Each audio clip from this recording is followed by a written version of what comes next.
Hello,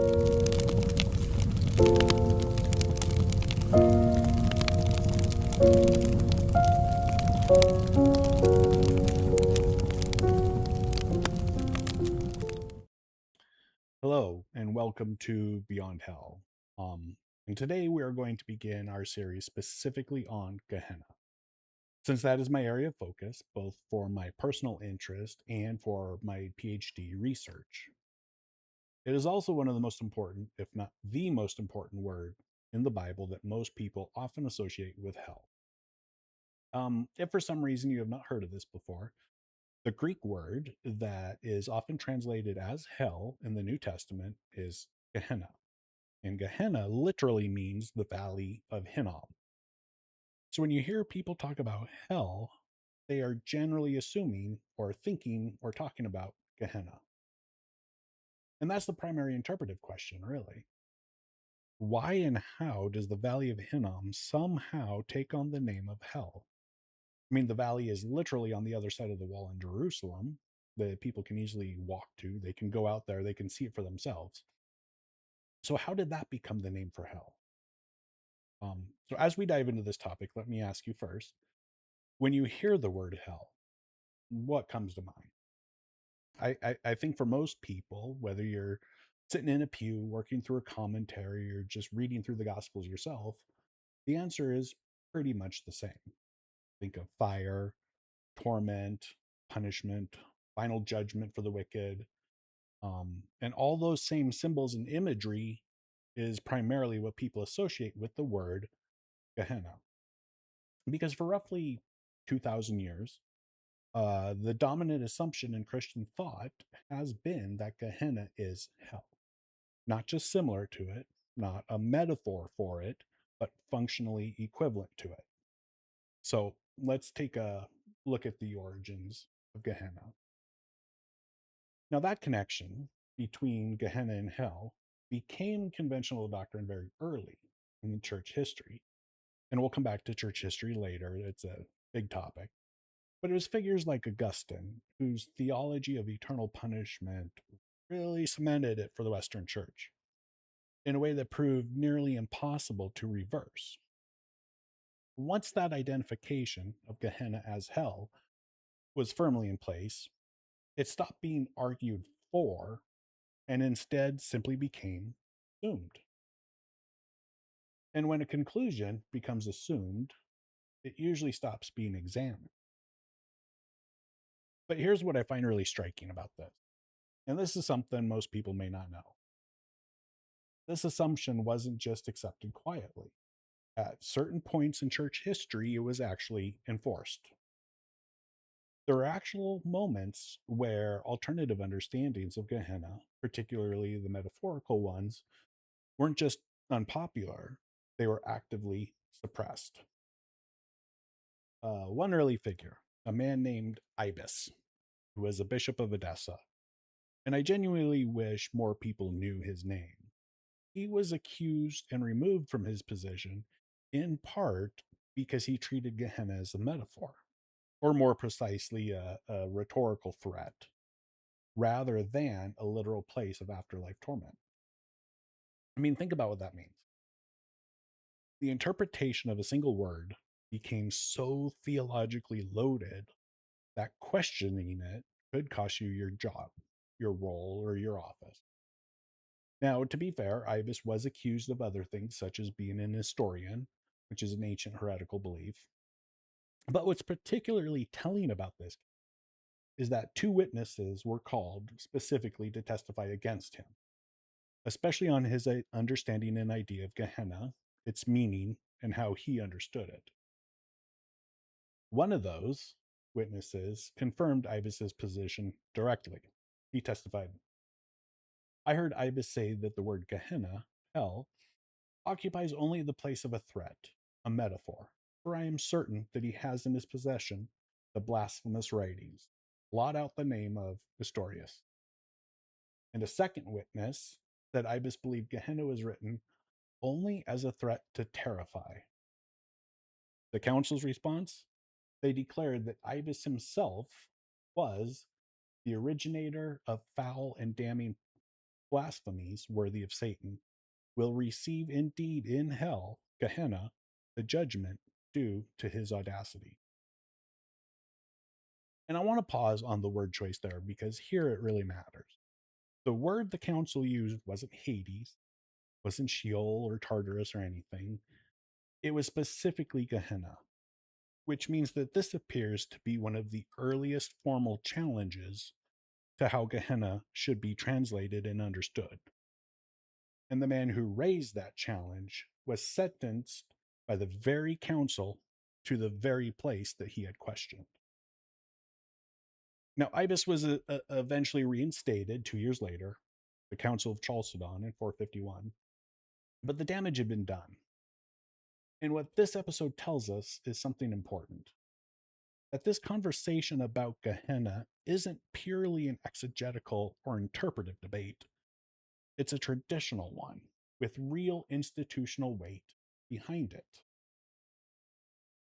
And that same weight carries into modern scholarship.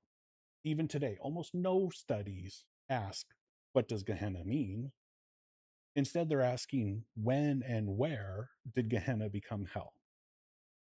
And those are fundamentally different questions, because in the second question, the conclusion is already assumed. The only thing being investigated is the timeline or the trajectory. And we're going to ask different questions here, almost like opening up the conversation again for the very first time. And that's the difference. And that's the central tension that this entire Gehenna series that I'm making is going to sit with. But more importantly, we're going to ask, what did the symbol of Gehenna actually mean to the people who first heard it? That's what we're here to work out. So let's get into it here. All right. So let's start where this whole thing actually begins. Not in the New Testament, not in systematic theology textbooks, but in Jeremiah. Because if we want to understand Gehenna, we have to go back to the original Valley of Hinnom oracles first. And more specifically, we have to deal with the problem that almost every Gehenna study gets wrong from the start. And here's the main issue that I think most people get wrong at the beginning. When people hear the Valley of Hinnom, they immediately go to what?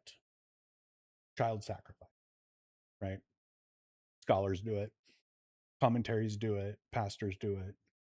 The assumption is that child sacrifice, which took place in the Valley of Hinnom, was the defining event that shaped the valley's memory, the thing that gave Gehenna its dark associations.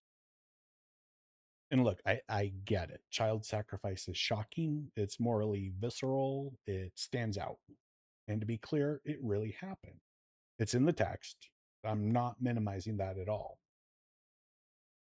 But the question worth asking is, was that the defining issue? Or could it have been something else? Or was child sacrifice just part of something much larger? Because when you actually read the biblical material, child sacrifice never appears in isolation.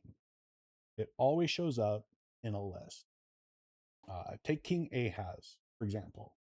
Yes, he sacrifices his children in the Valley of Hinnom. He passes his sons through fire. It's there. But in Second Chronicles, that act is just one item in a much larger pattern of behavior.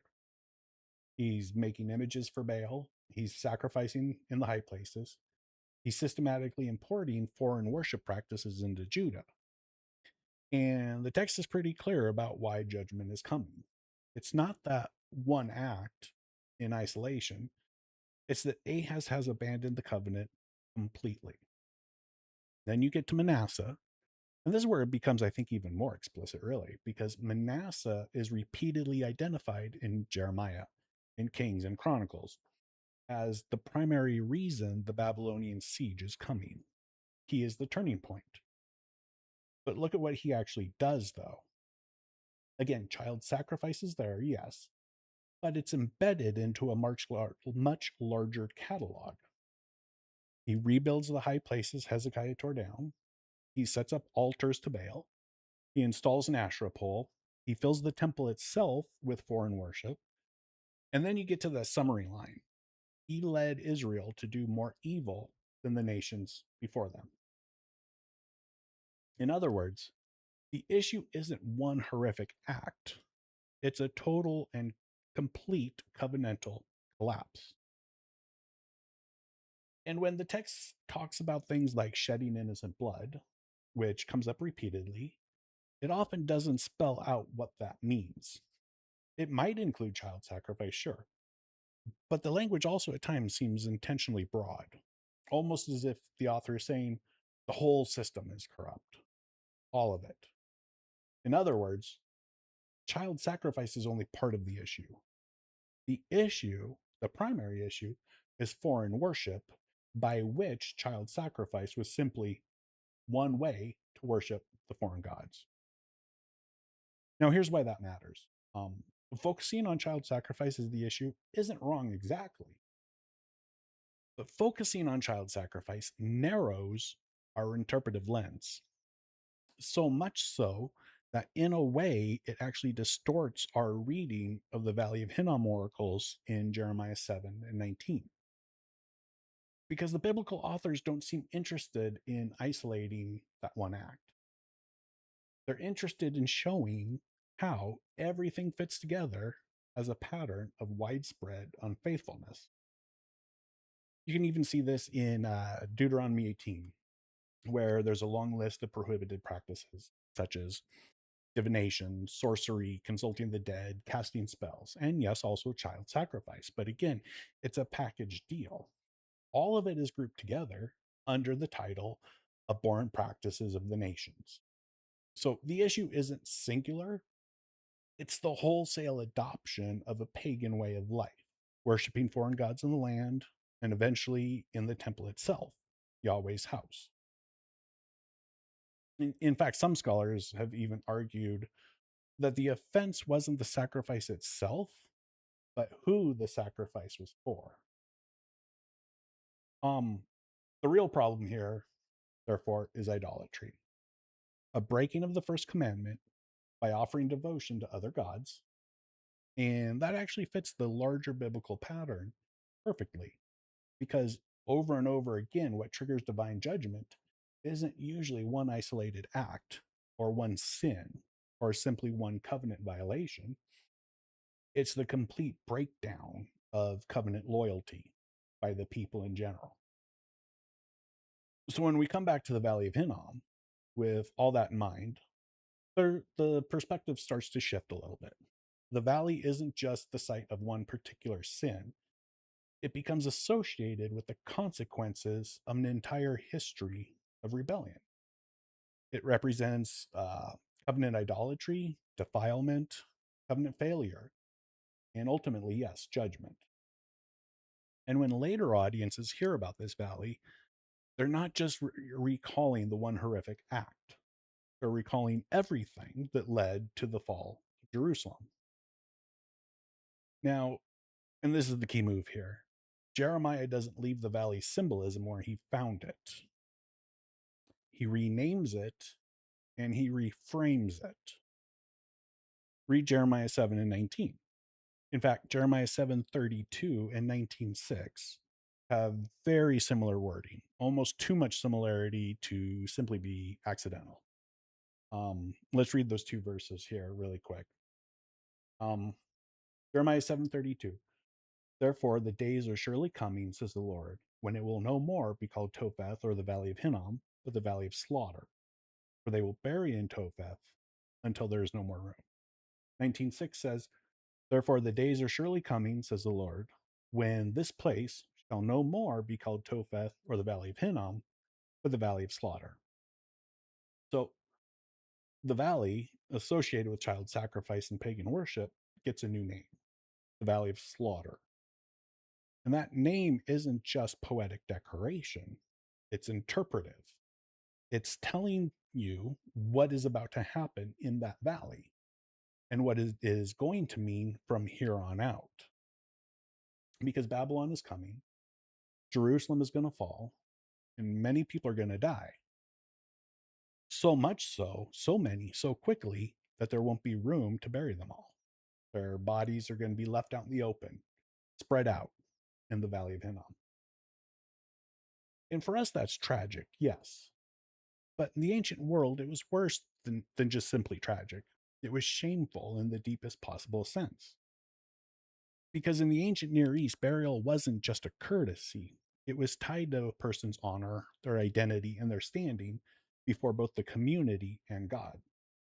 So to have your body left exposed, thrown out in the elements and forgotten about, was a statement about who you were, or rather, who you know were no longer considered to be. So Jeremiah here is talking about a real, imminent historical threat, the Babylonian siege, and embedding it into the landscape of the city. He's giving it a theological identity. The valley of past sins is now going to be the valley of present judgment. And that shifts everything. Now, take that idea, bodies left exposed, the shame of non burial, known as corpse exposure, and set aside for a moment. We're going to come back to it. But first, I want to show you something that actually ties this whole thing together in a way that I think most people might actually miss sometimes. Let's start, though, however, with Jeremiah, the next verses, Jeremiah 7:33 and 19:7. 33 says, "The corpses of this people will be food for the birds of the air and of the animals of the earth, and no one will frighten them away." 19:7 says, "And in this place I will make void the plans of Judah and Jerusalem, and will make them fall by the sword before their enemies, and by the hand of those who seek their life. I will give their dead bodies to the birds of the air and to the wild animals of the earth." So as you can see, these are the verses immediately after the name change in 732 and 19:6, where the Valley of Hinnom is now known as the Valley of Slaughter. So in other words, Jeremiah says the name will change in 732 and 19:6, and here is why it will change in 733 and 19:7. However, one of the most significant intertextual connections for understanding the Valley of Hinnom, and by extension the later symbolism of Gehenna, is a single verse in Deuteronomy. Chapter 28, verse 26. It reads, "Your corpses shall be food for the birds of the air, the animals of the earth, and there shall be no one to frighten them away." Now look at that language in Deuteronomy alongside Jeremiah 7 and 19. Because what you're seeing here isn't coincidence. There's a direct covenant curse written into Deuteronomy as the penalty for covenant unfaithfulness. And Jeremiah is invoking it, not as a hypothetical curse or a threat, but as an imminent reality. And this verse in Deuteronomy isn't just describing death, it's describing a shameful death, a death where you are denied burial, where your body is left in the open, exposed to the elements, consumed by beasts, animals, birds, publicly dishonored. That's not just a physical consequence, that's a covenantal sentence taken directly from Deuteronomy. And in Jeremiah, what we see is that sentence is simply being carried out. What Deuteronomy threatens, Jeremiah announces is arriving. The curse of Deuteronomy is no longer abstract. It now has an address, the Valley of Hinnom. And here's the detail that matters. Jeremiah says the valley will become a burial because, or rather a burial ground, because there will be no more room to bury everyone else. But even calling it a burial ground is generous because this isn't an honorable burial with graves. There are no funeral rites, no mourning period, no dignity in the process. Bodies are cast into the valley, left exposed, vulnerable to scavengers. The scene in Jeremiah is describing one of total chaos, mass death, and public rejection, which is exactly what Deuteronomy 28:26 envisioned as a consequence of breaking the covenant. So, what was once a covenantal warning written into Israel's law, has now become a historical reality, embedded into a specific geographical location, the Valley of Hinnom, or the Valley of Slaughter. This becomes the site where the curse transpires. And this is the critical point. The valley isn't associated with judgment in some vague theological or futuristic sense, or even just simply child sacrifice. It's associated with the visible physical consequence of complete covenant failure. Bodies lying unburied, rotting, consumed by animals, publicly exposed.